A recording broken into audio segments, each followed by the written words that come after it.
प्यारे बच्चों, कोविड-19 के कारण आप सभी अपने अपने घरों में रहकर ही अपनी पढ़ाई कर रहे हैं। ऐसे समय में आप अपनी पढ़ाई को रोचक तरीके से सीख समझ सकें, इसके लिए झारखंड सरकार द्वारा प्रस्तुत किया जा रहा है हमारा दूरदर्शन हमारा विद्यालय कार्यक्रम।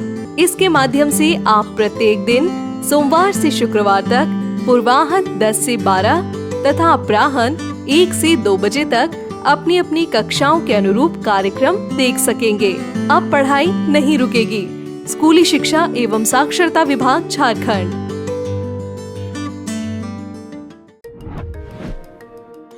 प्यारे बच्चों, आप सभी लॉकडाउन के कारण अपने अपने घरों में हैं।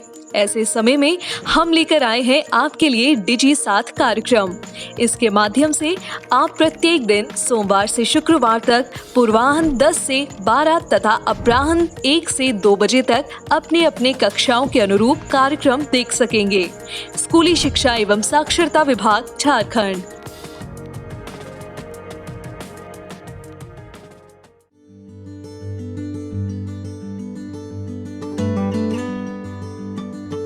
जोहार, JCERT की डिजिटल शाला में आपका स्वागत है। आज के इस सत्र में हम कक्षा 7 के गणित के पाठ परिमाप और क्षेत्रफल के बारे में जानेंगे। बच्चों, आपने कक्षा 6 में पढ़ा था बंद आकृतियों के परिमाप और क्षेत्रफल के बारे में। आज पुनः हम कुछ अन्य आकृतियों के परिमाप और क्षेत्रफल के बारे में पढ़ेंगे। लेकिन इससे पहले हमने जो वर्ग 6 में पढ़ा था उसको थोड़ा सा रिकैप करते हैं। बहुभुज समबाहुभुज का परिमाप ये होता है भुजाओं की संख्या गुना एक भुजा की लंबाई। वर्ग का परिमाप बराबर 4 गुना भुजा। आयत का परिमाप बराबर 2 गुना लंबाई जोड़ चौड़ाई। आयत का क्षेत्रफल बराबर लंबाई गुना चौड़ाई और वर्ग का क्षेत्रफल बराबर भुजा गुना भुजा। बच्चों, आपके दिमाग में एक बात आई होगी कि क्या परिमाप और क्षेत्रफल में कुछ संबंध भी है, अर्थात क्या परिमाप को अगर बढ़ेगा तो क्षेत्रफल बढ़ेगा या परिमाप बढ़ेगा तो क्षेत्रफल घटेगा। आइए इस बिंदु पर हम लोग थोड़ा सा जांच करते हैं क्या होता है वास्तव में, इनके बीच क्या संबंध है। तो ये ग्राफ की तरह एक ले रहे हैं। ये वर्गों में बटा हुआ है। ये आयत है। तो ये कितनी इकाई है इसकी लंबाई गिनते हैं। 1 2 3 4 5 6 7 8 9 10। ये इसकी लंबाई हो गई 10 यूनिट है, 10 इकाई। और इधर हो गया 1 2 3 4 5 6 7 इकाई। तो इस आयत का अभी क्षेत्रफल हो गया। आयत का क्षेत्रफल हम जानते हैं लंबाई गुना चौड़ाई, यानी 10 गुना 7 बराबर 70 वर्ग इकाई। अब आयत का परिमाप। अब इसकी परिमाप क्या होगी, इसको फिर से गिनते हैं। तो फॉर्मूला पर ही ले लेते हैं। 2 गुना लंबाई जोड़ चौड़ाई। तो ये हो गया 2 गुना 10 जोड़ 7 यानी 2 गुने 17 बराबर 34 इकाई। तो इस आयत का हमने निकाला क्षेत्रफल और परिमाप। अब हम देखते हैं कि अगर इसका क्षेत्रफल बदल देते हैं तो क्या होता है। अब देखें, अब हमने क्या किया, यहाँ से ये काट दिया। कितने यूनिट कट गया, आप देखें 1 2 3 4 यूनिट कट गया। अब इसका क्षेत्रफल, अब इस आकृति का क्षेत्रफल क्या होता है, हम फिर से लिखते हैं। ये नई आकृति का क्षेत्रफल।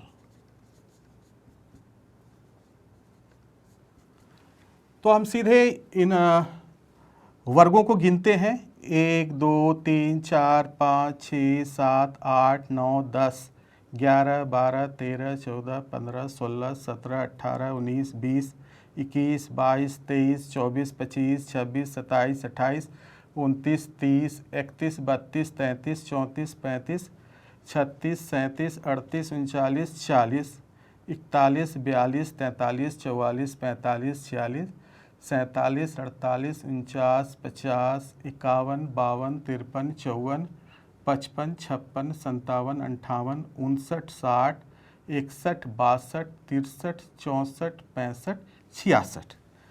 तो ये हो गया 66 वर्ग इकाई, क्योंकि 4 वर्ग हमने इसमें से हटा दिया था।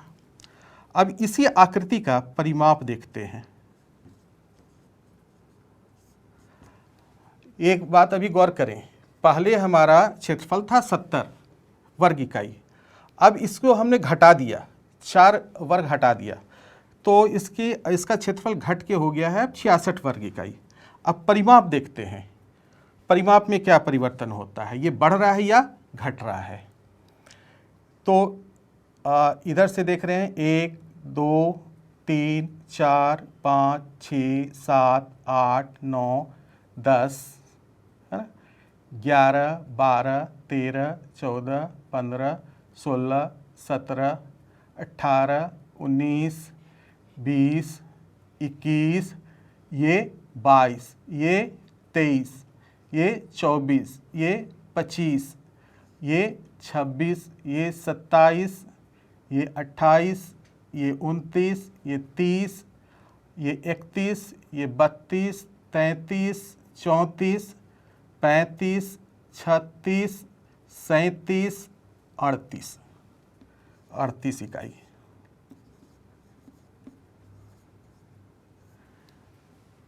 हमने क्या देखा, हमने क्षेत्रफल तो कम कर दिया, लेकिन परिमाप का क्या हुआ, ये बढ़ गया, है ना आश्चर्य की बात। अब फिर एक हम क्षेत्रफल बढ़ा के देखते हैं, अब क्या होता है। अब देखिए, इस बार हमने क्या किया, इसका क्षेत्रफल बढ़ा दिया, है ना। तो अब नया क्षेत्रफल क्या होगा, तो ये जो आयत था इसका तो हमने देखा था 70, यहाँ कितना और वर्ग बढ़ गया, 4, तो अब नया क्षेत्रफल क्या हो गया, 74 वर्ग इकाई। तो अब नई आकृति का परिमाप देखते हैं क्या होता है। फिर से हम लोग काउंट करते हैं, ये यहाँ से यहाँ 1, ये 2 3 4 5 6 7 8 9 10 11 12 13 14 15 16 17 18 19 20 21 22 23 24 25 26 27 28 29 30 31 32 33 34 35 36 37 38। हम देख रहे हैं कि हमने क्षेत्रफल बढ़ा दिया तो ये 38 आया। कहीं कोई संबंध नज़र आ रहा है? बिल्कुल नहीं। तो इससे हमारा ये निष्कर्ष निकला कि परिमाप और क्षेत्रफल इसमें कोई रिलेशन नहीं है। ऐसा कुछ नहीं है कि हम परिमाप बढ़ाएंगे तो क्षेत्रफल बढ़ जाएगा या क्षेत्रफल बढ़ाएंगे तो परिमाप बढ़ जाएगा, ऐसा नहीं है। अलग अलग आकृति में ये अलग अलग होगी। अब हम लोग जानेंगे कि त्रिभुज का क्षेत्रफल का फॉर्मूला क्या होता है। इसके लिए हमने एक त्रिभुज लिया और ठीक इसी के बराबर यानी सर्वांगसम एक और त्रिभुज हमने ले लिया। सर्वांगसम का अर्थ ये हुआ कि हम अगर इस पर रखते हैं तो एक दूसरे पर अच्छी तरह से ये एक दूसरे को ढक लेता है, यानी बिल्कुल एक जैसा, जिसको हम कहते हैं सर्वांगसम। सर्वांगसम अर्थात सभी अंग समान, सभी भुजाएं बराबर, सभी कोण बराबर। तो अब हम इसको यहाँ पर लगाते हैं, ये एक त्रिभुज लगा। अब दूसरे त्रिभुज को हम इस तरह से लगा रहे हैं।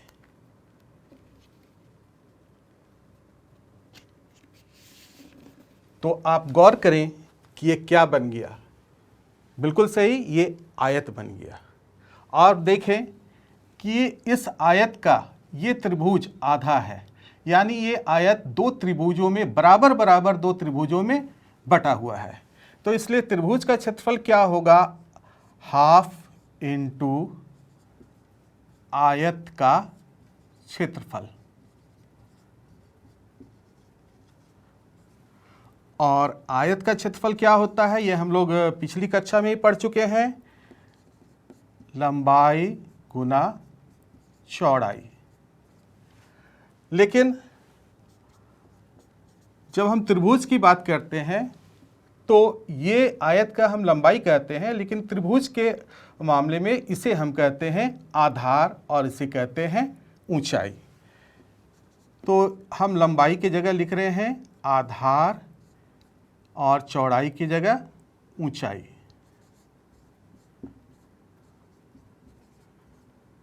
तो हमारा फॉर्मूला आ गया त्रिभुज का क्षेत्रफल का हाफ यानी आधा 1/2 गुना आधार गुना ऊंचाई।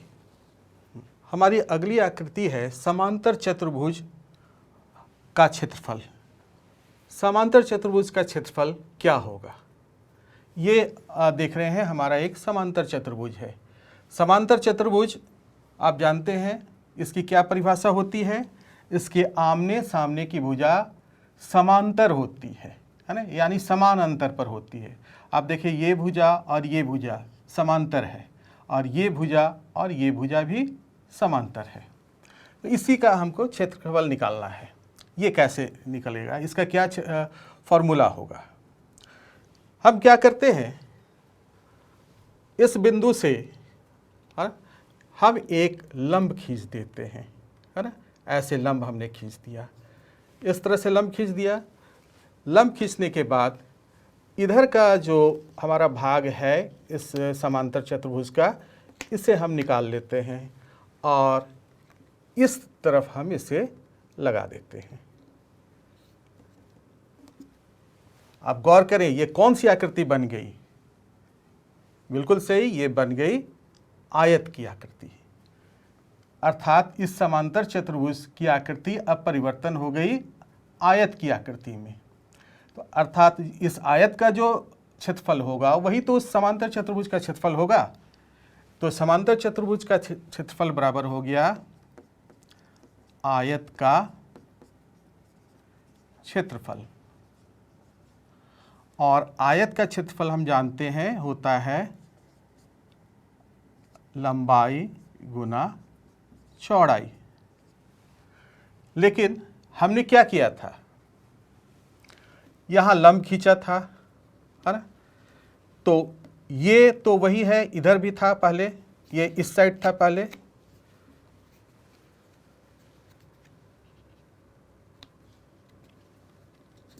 ऐसे। तो ये समांतर चतुर्भुज के मामले में ये क्या हुआ, ये हो गया आधार, यानी आयत बनने पर जो लंबाई था वही इसका आधार है, ये हो गया आधार। और चौड़ाई, चौड़ाई तो ये है जो लंब हमने खींचा था, इसे हम समांतर चतुर्भुज में बोलते हैं ऊंचाई।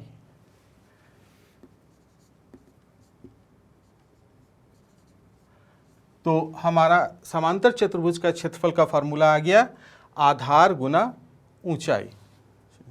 अभी तक आपने वर्ग का क्षेत्रफल, वर्ग का परिमाप, आयत का क्षेत्रफल, आयत का परिमाप और त्रिभुज का क्षेत्रफल एवं समांतर चतुर्भुज का क्षेत्रफल के बारे में पढ़ा। अब हम कुछ उदाहरण देखते हैं ताकि जो आपने पढ़ा वह और क्लियर हो जाए। तो पहला उदाहरण है, एक आयताकार भूखंड की लंबाई और चौड़ाई क्रमशः 500 मीटर तथा 300 मीटर है। ज्ञात कीजिए भूखंड का क्षेत्रफल और भूखंड का मूल्य यदि 1 मीटर स्क्वायर का मूल्य 10,000 रुपया है तो ये हमारा भूखंड है, मान लेते हैं ये हमारा भूखंड है, ये है 500 मीटर लंबाई और ये 300 मीटर। तो सबसे पहले हमको निकालना है क्षेत्रफल। तो आयत, ये आयत है, निश्चित रूप से आयताकार भूखंड है तो आयत है, तो यहाँ आयत का ही फॉर्मूला लगेगा। तो भूखंड की लंबाई बराबर 500 मीटर, भूखंड की चौड़ाई बराबर 300 मीटर। तो भूखंड का क्षेत्रफल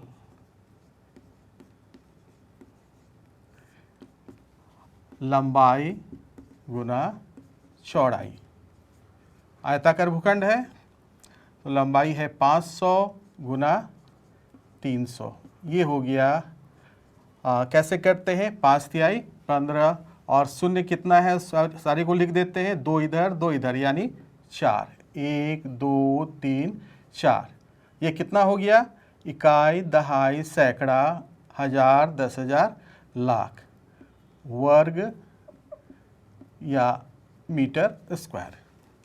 तो हमको क्षेत्रफल मिल गया भूखंड का। अब हमको इसका मूल्य निकालना है और 1 मीटर स्क्वायर का हमें मूल्य दिया हुआ है। तो भूखंड का मूल्य 1 मीटर स्क्वायर का ये हो गया है, ये दिया हुआ है कितना, 10,000 रुपया। ठीक है, तो कुल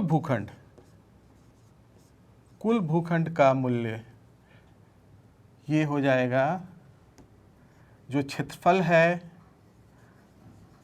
उससे गुना कर देंगे हम मूल्य को। हाँ ठीक है, ये और ये अब गुना कर रहे हैं तो इस तरह के गुना को कैसे करते हैं, 15 एका 15 और जितने शून्य हैं सारे रख देंगे, इधर 4 इधर 4 यानी कुल 8, इकाई, दहाई, 1 2 3 4 5 6 7 8। तो ये मूल्य हो गया इसका। ये कितना हुआ, एक बार पढ़ते हैं हम लोग, इकाई, दहाई, सैकड़ा, हजार, 10,000, लाख, 10 लाख, करोड़, 10 करोड़। इसमें हमने क्या किया, इस तरह के सवालों में सीधे हमें क्षेत्रफल निकालना है और जो मूल्य दिया हुआ है, अगर 1 का दिया हुआ है उसके बाद बाकी निकालना है तो उतने से हमने गुना कर दिया सीधा। ठीक है, अब दूसरा उदाहरण देखते हैं। एक तार आयत के आकार का है, इसकी लंबाई है 40 सेंटीमीटर और चौड़ाई है 22 सेंटीमीटर। यदि उसी तार को दोबारा मोड़कर एक वर्ग बनाया जाता है तो प्रत्येक भुजा की माप क्या होगी, यह भी ज्ञात कीजिए कि किस आकार का क्षेत्रफल अधिक होगा।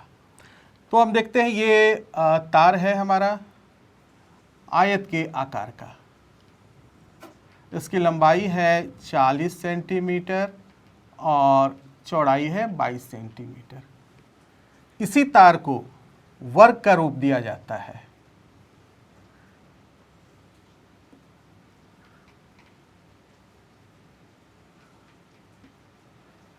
तार वही है, सिर्फ इसका आकार बदल दे रहे हैं। ये आयत था, इसको हम वर्ग बना दे रहे हैं। तो गौर करेंगे कि वही तार है तो जो परिमाप आयत का होगा वही परिमाप तो वर्ग का भी होगा। तो इस तरह के सवालों में हम देखेंगे कि दोनों का परिमाप बराबर होगा और जब हमारा आयत का परिमाप पहले निकालेंगे फिर वही परिमाप वर्ग का परिमाप हो जाएगा और वर्ग का परिमाप जब निकल जाएगा तो आराम से उसकी भुजा हम निकाल लेंगे और भुजा निकाल लेने के बाद फिर हम उसका क्षेत्रफल भी निकाल लेंगे। चलिए फिर हम स्टार्ट करते हैं। आयत की लंबाई ये है 40 सेंटीमीटर, आयत की चौड़ाई ये है 22 सेंटीमीटर। तो आयत का क्षेत्रफल, चूँकि क्षेत्रफल भी बताना है इसलिए पहले क्षेत्रफल निकाल लेते हैं। आयत का क्षेत्रफल बराबर लंबाई गुना चौड़ाई। तो ये हो गया 4 दूना 8, 4 दूना 8 और 1 0, ये सेंटीमीटर स्क्वायर। आयत की परिमाप, क्षेत्रफल हमने निकाल लिया, अब आयत की परिमाप। तो हमारा फॉर्मूला क्या है? 2 गुना लंबाई जोड़ चौड़ाई, अर्थात 2 गुना 40 जोड़ 22। तो ये हो गया 2 गुना ये 2 और 4 2 6, 2 दूना 4, 2 6 12। आयत की परिमाप आ गई 124 सेंटीमीटर। तो वर्ग की परिमाप भी तो वही होगी, क्योंकि तार वही है। तो वर्ग की परिमाप ये भी होगी वही 124 सेंटीमीटर।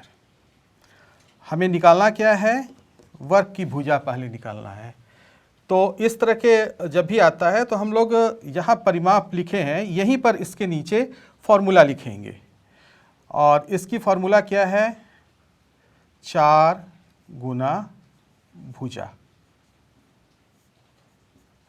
इस तरीके पर आप ध्यान देंगे कि हम लोग इस तरह से जब निकालना होता है भुजा तो ऐसे ही लिखेंगे, या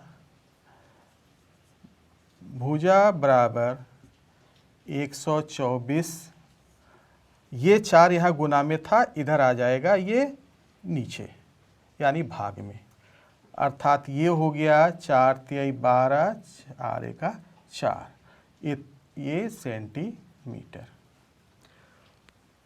अब हमें क्षेत्रफल भी निकालना है, तब तो तुलना करेंगे। तो वर्ग का क्षेत्रफल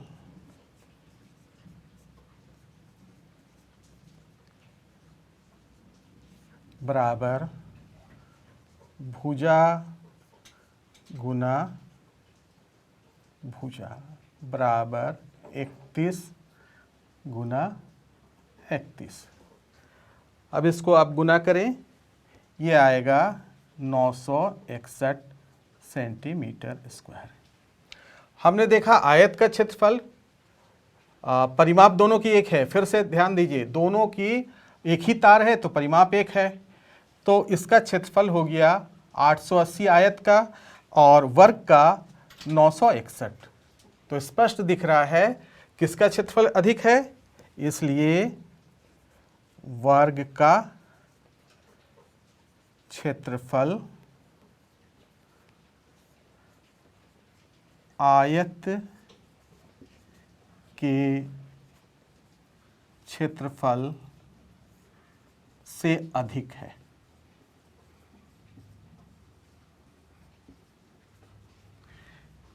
ये हमारा था दूसरा, यहाँ था हमारा, हाँ इसी सवाल में था। ये क्लियर हो गया। इस तरह के सवाल में हम लोग इसी तरह से, चूँकि एक ही तार था तो परिमाप एक होगा, तो हम परिमाप पहले निकालते हैं, फिर परिमाप से फिर वर्ग की भुजा निकालते हैं और फिर उसके बाद हम क्षेत्रफल निकालते हैं। बच्चों, आज के पाठ में आपने विभिन्न आकृतियों के परिमाप और क्षेत्रफल के बारे में जाना। कुछ आकृतियों के बारे में आपने वर्ग 6 में पढ़ा था और आज जो आपने जाना वो था त्रिभुज का क्षेत्रफल और समानांतर चतुर्भुज का क्षेत्रफल का फॉर्मूला कैसे आया, और कुछ हमने उदाहरण की भी चर्चा की। अब आप अपनी एक्सरसाइज में जो उदाहरण दिए गए हैं उसे बनाने की कोशिश करें। जहाँ दिक्कत हो अपने शिक्षक से पूछें और मुझे लगता है कि आप काफ़ी कुछ बना लेंगे खुद से भी। धन्यवाद। इस प्रसारण से संबंधित सुझाव, अपने प्रश्न इत्यादि आप हमें jcertrg@gmail.com तथा टोल फ्री नंबर 1800 5728 585 पर संपर्क कर सकते हैं।